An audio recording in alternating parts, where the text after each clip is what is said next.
4, 3, 2, 1. I'd like to thank everybody for joining us this morning for the Protective and Social Services Committee meeting. I am the chair. We have Eunice Friesen, Yad Minhas, and Mayor Clayton as the voting participants in this meeting. We will start off with there's no delegations, and we have 2 reports to deal with today. Item 3.1, the Coordinated Care Campus Initiative, and we're going to be getting a verbal update. I think Ms. Hughes is here. So Ms. Hughes, if you're ready to participate in the meeting, the floor is yours. Thank you, through the chair. So the updates for the proposed Coordinated Care Campus are as follows.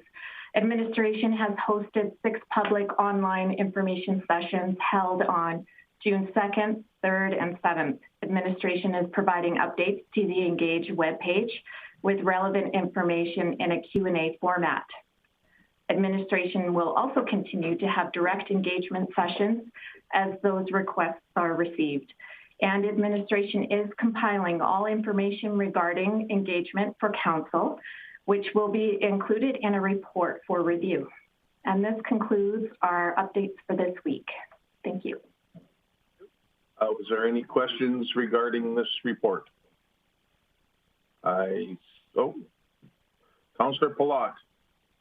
Thanks, Chair O'Toole. Maybe not just on the report, just wondering, last week we had a really good verbal presentation and it had a slide deck with it, and I believe there was a slide deck that was for the online engagement. So I'm just wondering if that's going to go on our city website anywhere. I haven't been able to find that. Maybe I've missed it. Just wondering if that's somewhere that I can, just people miss the engagement session, so they're just wondering if they can get that slide deck. So I'm just wondering if we can push it out to them. Absolutely, we can include that in the Engage webpage. Okay, thank you. Bressy.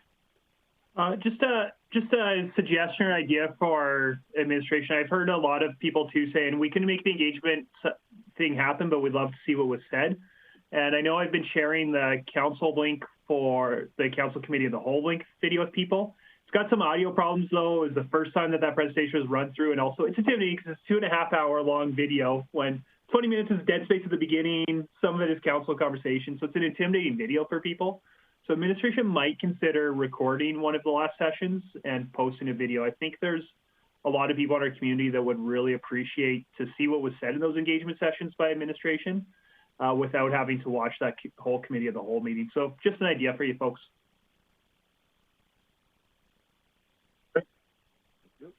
Councillor Palat. Thanks, Chair O'Toole. I'm just also wondering if we're going to get more updates on the financial and some of the other things that when we had a committee of the whole, they said they were going to come out soon.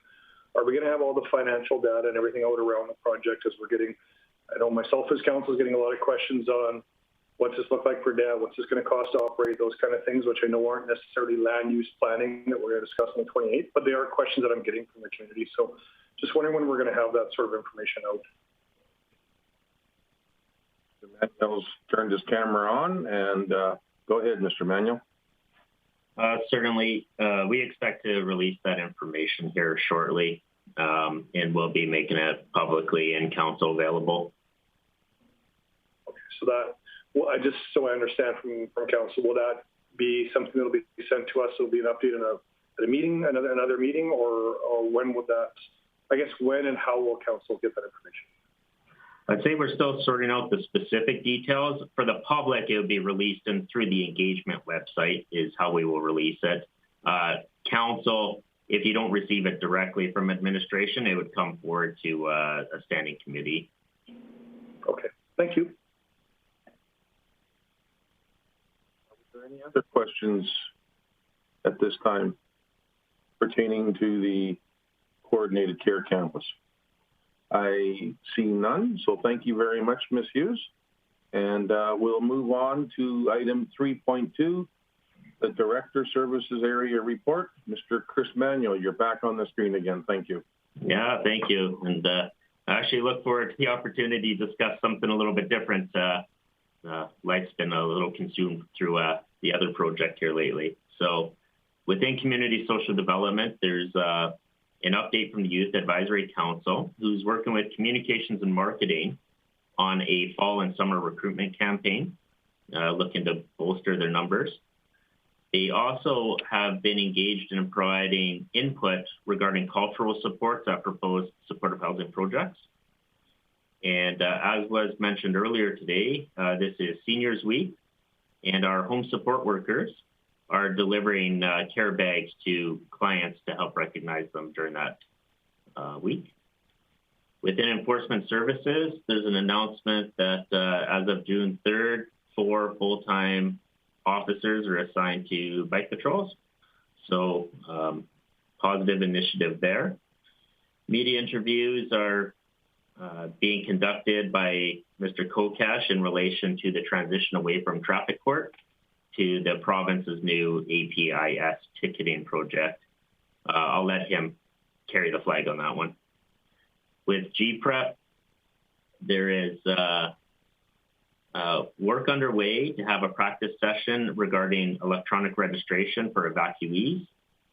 This is kind of preparing in the event that we have large-scale evacuation, either from our community or into our community.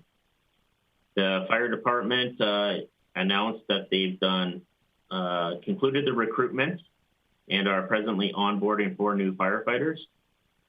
And fire crews are additionally completing annual pump operator and hydrant training at the moment. Within the RCMP, really positive news that they've launched a community engagement project focused on increased visibility in the downtown core and through the trail systems. So that was the RCMP officers partnered with mobile outreach members and Grande Prairie Enforcement Services peace officers to engage the public through both foot patrol and UTV patrols.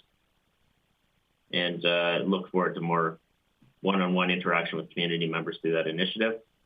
And to wrap things up, the RCMP also announced that the Crime Reduction Unit, in partnership with Grande Prairie Alert, executed a search warrant on May 14th in a location in the city. And during the search, seized a quantity of fentanyl, crack cocaine, methamphetamine, an assortment of 3 prohibited firearms, 5 imitation firearms.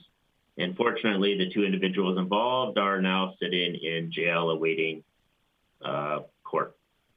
So good work by the RCMP and the community that brought it to their attention. And that's the wrap up of the update for this week. Thank you very much. And that's good to see that the RCMP are taking those bad people off the street and putting them in incarceration. So thank you. Was there any questions to the Director Manuel? I see none. Oh, I see Mr. Palat. Go ahead. Thanks, Chair O'Toole. Director Manuel, just big fan of the bike patrol for the RCMP they're looking at doing. What sort of hours are they looking at doing that? And is it mostly going to be contained the high visible corridors, or where would they actually be going? Good question. So I can speak to enforcement services, and their bike patrols are actually in alignment with their regular shifts. So it could be anywhere from kind of 7 a.m. all the way up to 1 a.m. in the morning. And their focus would be on, certainly they make their way through the community. They even go up around Crystal Lake and some other corridors, but they do have some hotspots that they pay a little bit more attention to. Now, the RCMP in their foot patrol program is really about more engagement as opposed to just hotspots itself. In that, I think business owners, I was actually doing a tour with Miss Wendy Bosch from the Downtown Association the other day.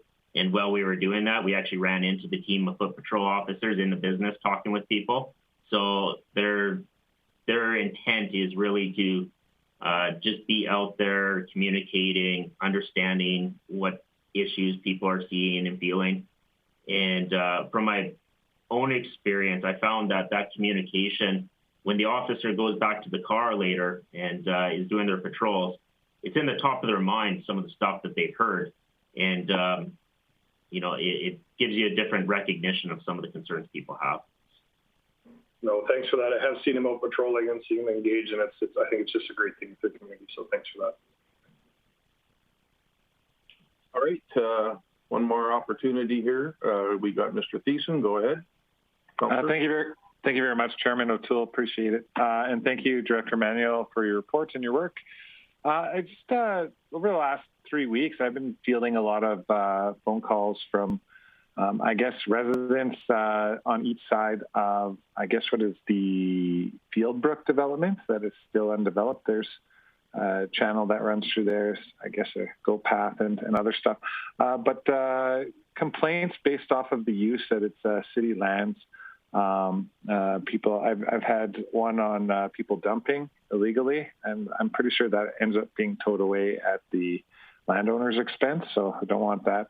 I also got complaints about Johns in the area, utilizing that to sort of clandestinely take care of their business, I guess. And also joyriding from ATV users is the most frequent complaint that I actually receive from that area. People ripping up and down that land behind Mother Teresa's school and beyond. Do we have any plans on or any strategies on how we are able to enforce those types of areas that are yet to be developed from things that people shouldn't be doing in the city, such as ATV riding or fornicating, I guess? That's a pretty broad spectrum, but how would we typically go about enforcing that? Is it just on a complaint basis, or do we have to be at the right place, right time? So good questions. So it's actually the first time I've heard about the recent uptake in kind of issues arising around there. Certainly, it's a nice community, but it is isolated at the moment as it's being built out. There's not a whole lot around it.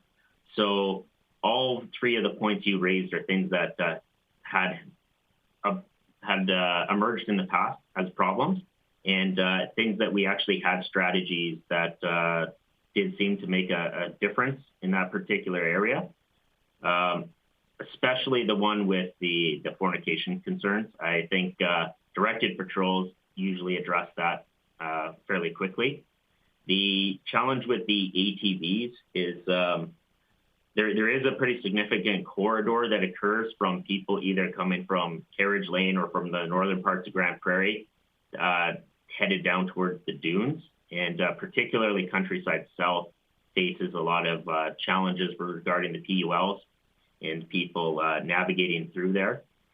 So I think we'll just go back to our historical playbook around that and deploy some of the measures that have been successful in the past at limiting that. A big thing is we'll also reach out to the media just to do a reminder about ATV operation through the city and what the various provisions that restrict that are, because it is different than the county. The county has different rules than the city does.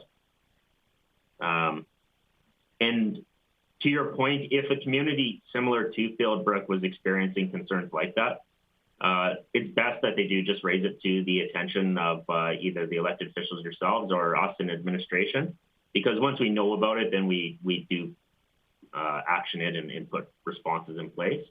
And so at this point, the one that obviously seems to be presenting is Fieldbrook, but there is some other isolated communities in the city that are building out that could be facing something similar. So if we understand that they are, we can respond to that. Okay, sounds great. Thank you very much, Chris. Appreciate it. Well, thank you both, Chris's, for the question and the answers. Take care. All right.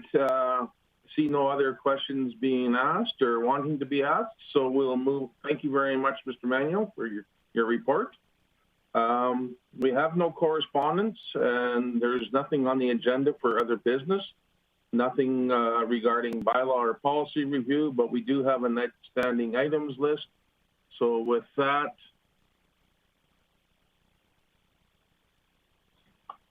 we have one item, automated traffic enforcement update. So we have confirmed that Mr. Kokesh is expected to report back to committee on August 3rd and provide us that wholesome update that was requested. Thank you. So just looking for business on this. Thank you much, Councillor Friesen. Go ahead. Thank you. So I'll move to accept the outstanding items list as presented for information. Okay, we'll call for the vote.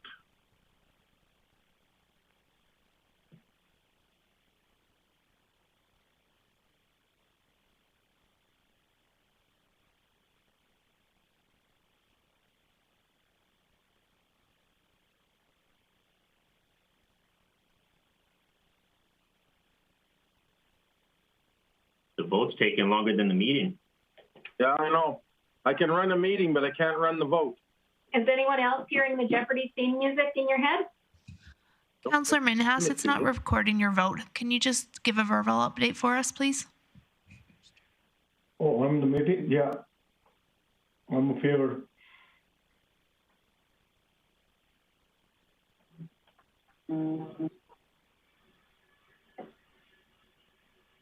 That carries for unanimous. Yeah, that's all right. In the cooperative. So we'll get a break for 5 minutes, and what time is now?